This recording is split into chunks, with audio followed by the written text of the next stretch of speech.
नमस्कार,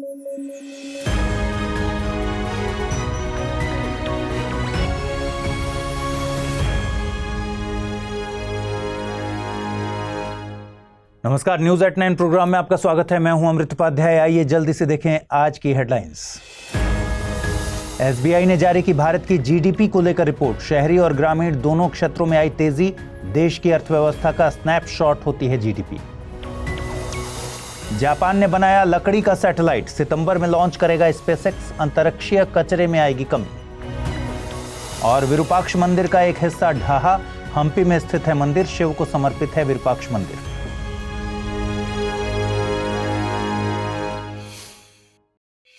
आइए खबरों की शुरुआत करें। एसबीआई के इकोनॉमिक रिसर्च डिपार्टमेंट ने एक रिपोर्ट जारी की है। इसके मुताबिक वित्त वर्ष 2023-24 में पहली 3 तिमाहियों में देश की औसत जीडीपी 8.2% रही है। इस हिसाब से उम्मीद की जा रही है कि पूरे वित्त वर्ष के लिए जीडीपी की विकास दर 8% रहने की उम्मीद है। एसबीआई की माने तो ये आंकड़ा इससे भी ज्यादा रह सकता है। रिपोर्ट में दावा किया गया है कि भारत के ग्रामीण और शहरी दोनों क्षेत्रों में लगातार ग्रोथ के ट्रेंड्स देखे गए हैं। शहरी क्षेत्र में passenger vehicle sales, airport passenger traffic, GST collections, credit card transactions, petroleum consumption और टोल कलेक्शन में लगातार इजाफा देखा गया है। इसके अलावा ग्रामीण क्षेत्रों में डीजल की खपत में वृद्धि देखी गई है। साथ ही दोपहिया वाहनों की बिक्री में भी इजाफा हुआ है। देखिए, अर्थव्यवस्था के लिहाज से जीडीपी एक जरूरी फैक्टर है। आपको एग्जाम के लिहाज से जीडीपी के डेफिनेशन से लेकर जीडीपी के वर्तमान आंकड़ों तक के बारे में जानकारी होनी चाहिए।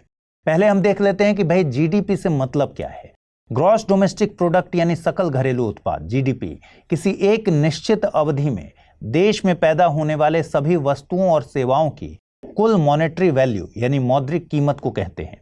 जीडीपी से पता चलता है कि साल भर में अर्थव्यवस्था ने कितना अच्छा प्रदर्शन किया या फिर कितना खराब प्रदर्शन किया।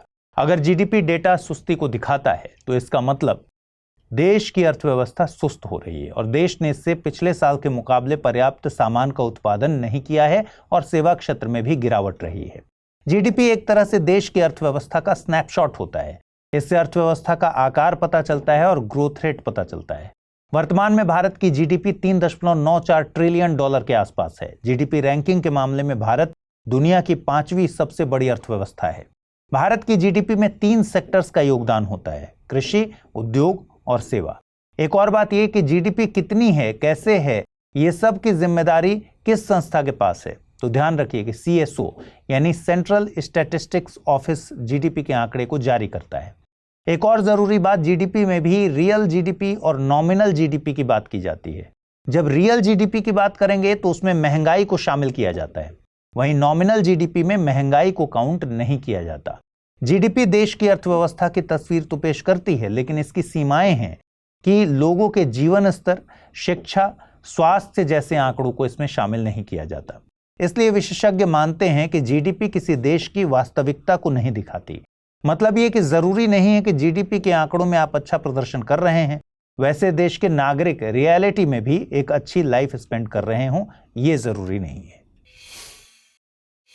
आइए अगली खबर देखें जापान से। जापान के वैज्ञानिकों ने अंतरिक्ष के क्षेत्र में एक नया कारनामा रचा है। जापान के शोधकर्ताओं ने दुनिया का पहला वुडन सैटेलाइट, लकड़ी से बना हुआ सैटेलाइट तैयार किया है। उम्मीद की जा रही है कि यह सैटेलाइट सितंबर में स्पेसएक्स के रॉकेट के जरिए अंतरिक्ष में भेजा जाएगा। मैग्नोलिया लकड़ी से बने इस सैटेलाइट को लिग्नोसेट नाम दिया गया है। देखिए, लकड़ी का बना यह सैटेलाइट कई मायनों में बहुत महत्वपूर्ण है। अभी जो सैटेलाइट तैयार किए जा रहे हैं वे मेटल यानी धातु के बने होते हैं, जो रिटायर होने के बाद अंतरिक्ष के कचरे में तब्दील हो जाते हैं, जो कि पर्यावरण को लेकर नकारात्मक तौर पर एक खबर होती है और यह नकारात्मक तौर पर पर्यावरण को प्रभावित करता है। वहीं लकड़ी का बना यह सैटेलाइट रिटायर होने पर जल जाएगा। स्पेस साइंस पढ़ते हुए आपने कई बार सैटेलाइट के बारे में सुना होगा। क्या होते हैं सैटेलाइट, आइए समझते हैं। सैटेलाइट यानी उपग्रह। अंतरिक्ष में किसी एक बॉडी या पिंड के चक्कर लगाते हैं ये उपग्रह। आमतौर पर ये अपने से बड़े आकार के पिंड का ही चक्कर लगाते हैं। ये 2 तरह के होते हैं, एक तो प्राकृतिक और दूसरा ह्यूमन मेड, मानव निर्मित। प्राकृतिक का एग्जाम्पल है चंद्रमा। चंद्रमा पृथ्वी के चक्कर लगाता है। वहीं मानव निर्मित सैटेलाइट में तो बहुत सारे उदाहरण हैं, जैसे AstroSat, international space station, Nisar satellite वगैरह वगैरह। पता है भारत द्वारा अंतरिक्ष में भेजे गए पहले सैटेलाइट का नाम क्या था? आर्यभट्ट। साल 1975 में भारत द्वारा अंतरिक्ष में भेजे गए पहले सैटेलाइट का नाम था आर्यभट्ट।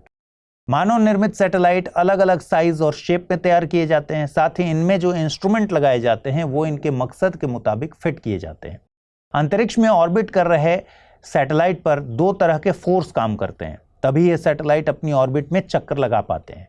इनमें एक तो है गुरुत्वाकर्षण बल जो कि पृथ्वी द्वारा सैटेलाइट पर लगाया जाता है, और दूसरा है सेंट्रीफ्यूगल फोर्स जो कि गुरुत्वाकर्षण की विपरीत दिशा में लगाया जाता है। एप्लीकेशन के आधार पर मानव निर्मित सैटेलाइट चार तरह के होते हैं: communication satellite, navigational satellite, earth observation satellite और एस्ट्रोनॉमिकल सैटेलाइट। कम्युनिकेशन सैटेलाइट का यूज होता है मौसम के पूर्वानुमान और टेलीविजन ब्रॉडकास्टिंग जैसे कामों के लिए। नेविगेशनल सैटेलाइट में आप भारत के नाविक को रख सकते हैं और जीपीएस तो आप इस्तेमाल करते ही हैं। अर्थ ऑब्जर्वेशन सैटेलाइट का इस्तेमाल ग्रामीण विकास, अर्बन प्लानिंग, कृषि और जल संसाधनों के लिए किया जाता है। वहीं एस्ट्रोनॉमिकल सैटेलाइट में भारत के एस्ट्रोसैट को रख सकते हैं। अंतरिक्ष में पहुंचकर ये सैटेलाइट काम कैसे करते हैं? इनमें जो इंस्ट्रूमेंट लगाए जाते हैं उनके जरिए ये डेटा कलेक्ट करते हैं, फिर रेडियो वेव्स के जरिए पृथ्वी पर भेजते हैं। पृथ्वी पर मौजूद एंटीना इसके लिए रिसीवर का काम करता है। फिर इस डेटा को वैज्ञानिक रिसर्च करके आम लोगों को, पॉलिसी मेकर्स को जानकारी मुहैया कराते हैं।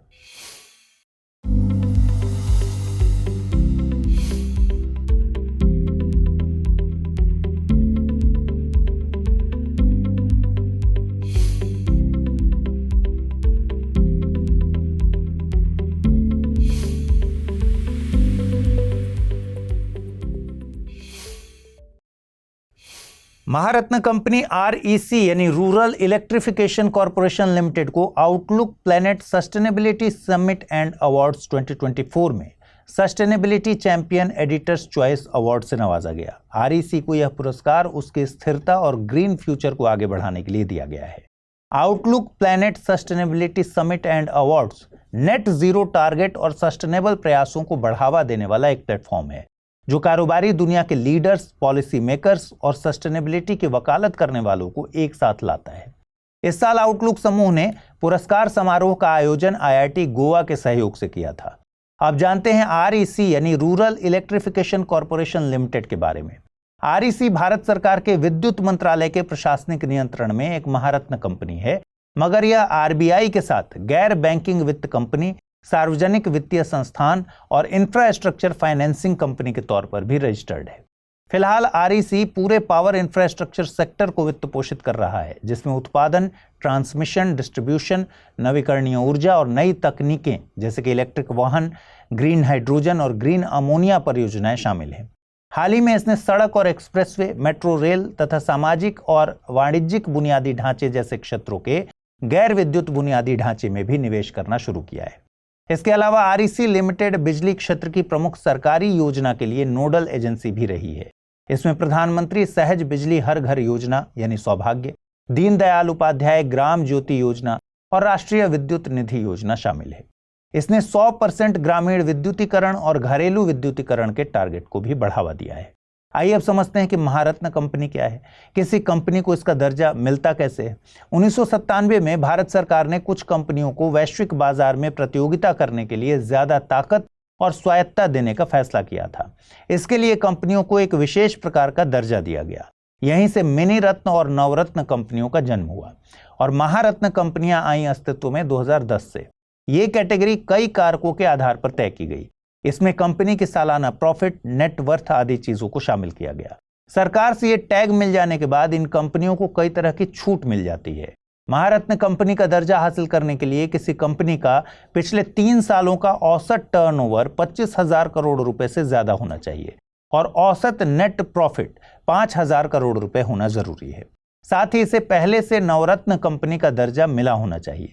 खास बात यह है कि इन कंपनियों का भारतीय स्टॉक एक्सचेंज में लिस्टेड और ग्लोबल प्रेजेंस भी होना जरूरी है। ऑयल इंडिया लिमिटेड के इस लिस्ट में शामिल होने के बाद फिलहाल देश में कुल 13 महारत्न कंपनियां हैं। REC के अलावा भेल, गेल और कोल इंडिया जैसी कंपनियां भी इसमें शामिल हैं। वहीं नवरत्न कंपनियों का दर्जा केवल मिनी रत्न कंपनियों को अपग्रेड करके दिया जाता है। कंपनी को net worth, net profit, total production cost, man power cost, service cost, capital employed आदि मापदंडों में 100 में से 60 अंक लाने जरूरी होते हैं। साथ ही कंपनी में 3 स्वतंत्र निदेशकों का होना भी जरूरी होता है। नवरत्न कंपनियां बिना सरकारी मंजूरी के 1,000 करोड़ रुपए तक का निवेश कर सकती हैं। इसी तरह जिन केंद्रीय क्षेत्र की कंपनियों ने पिछले 3 वर्षों में लगातार मुनाफा कमाया है और जिनकी नेटवर्थ पॉजिटिव है, वे मिनी रत्न का दर्जा हासिल करने के लिए एलिजिबल होते हैं। ध्यान रहे कि किसी भी कैटेगरी में प्राइवेट सेक्टर्स की कंपनियां शामिल नहीं हो सकती। कहते हैं ऐतिहासिक विरासत ही हमारी संस्कृति की असल पहचान है। कर्नाटक के हम्पी में स्थित ऐसी ही एक विरासत विरूपाक्ष मंदिर का एक हिस्सा सालू मंडप मूसलाधार बारिश की वजह से ढह गया।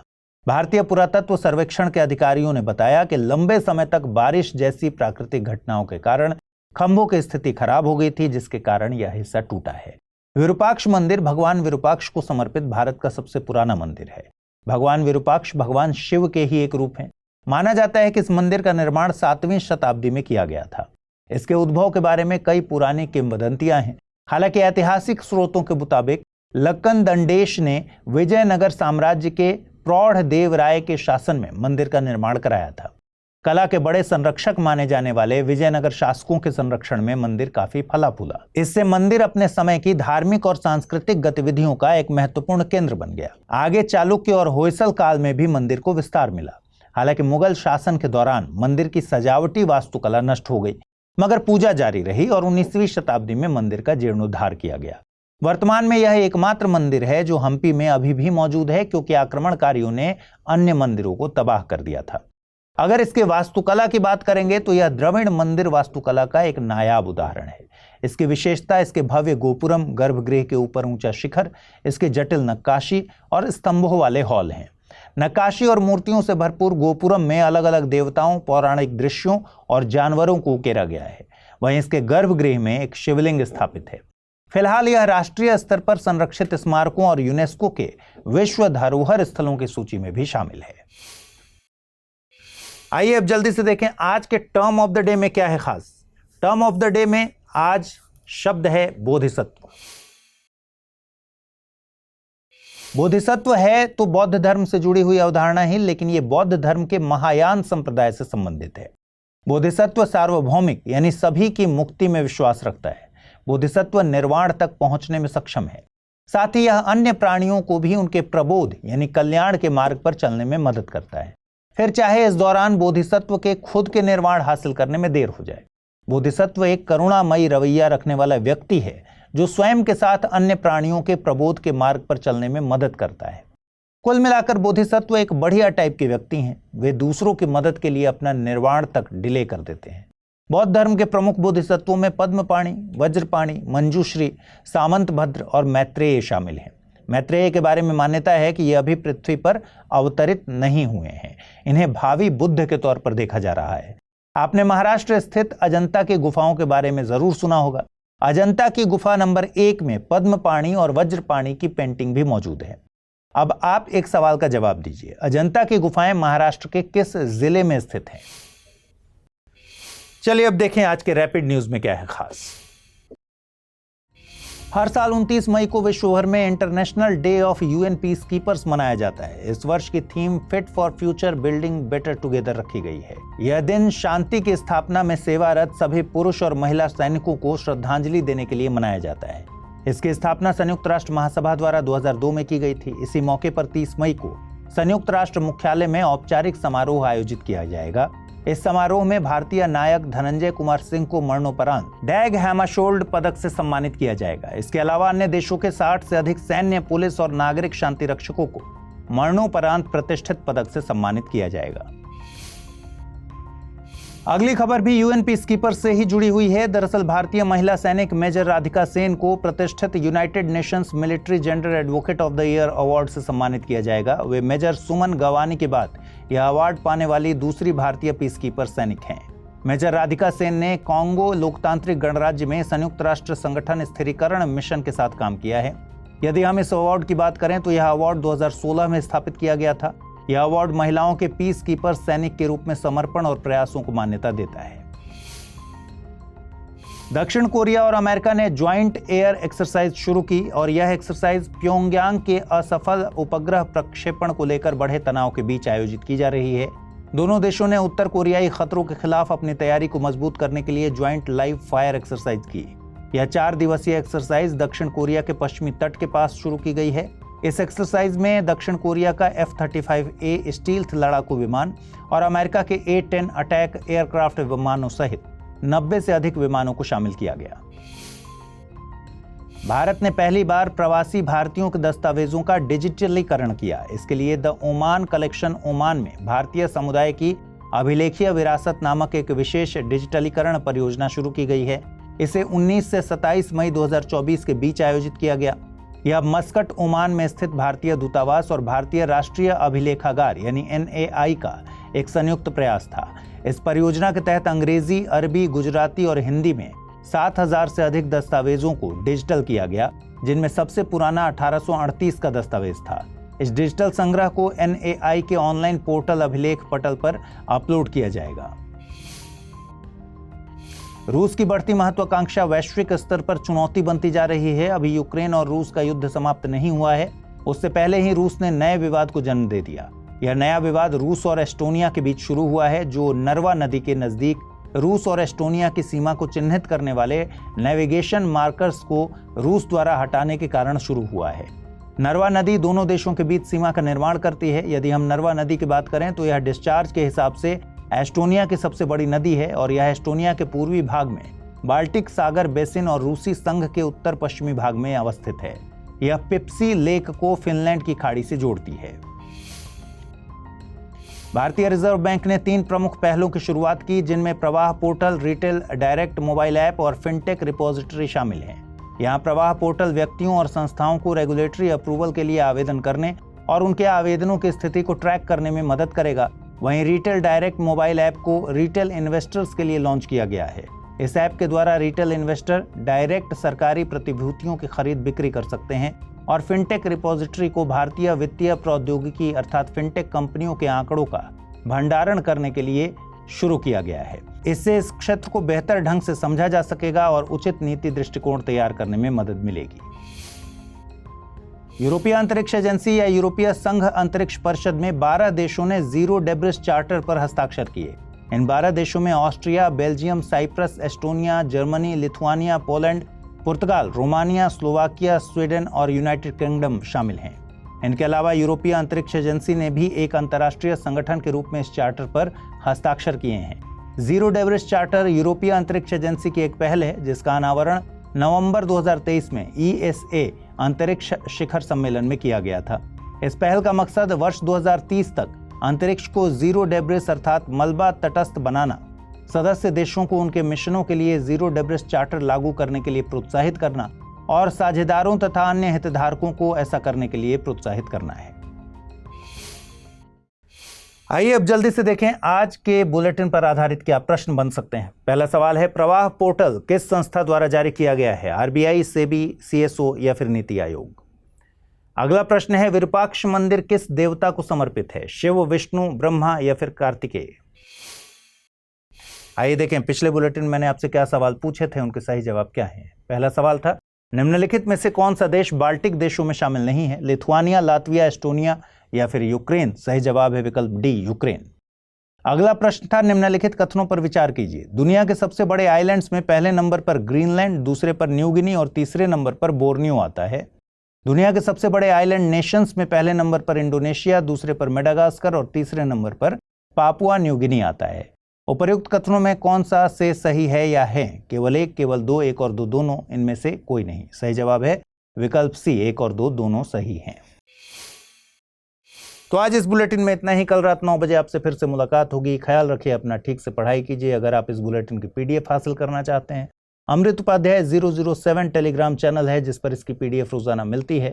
और आज पूछे गए सवालों का जवाब भी कमेंट बॉक्स में दीजिएगा। साथ ही इस बुलेटिन को लाइक करना मत भूलिएगा।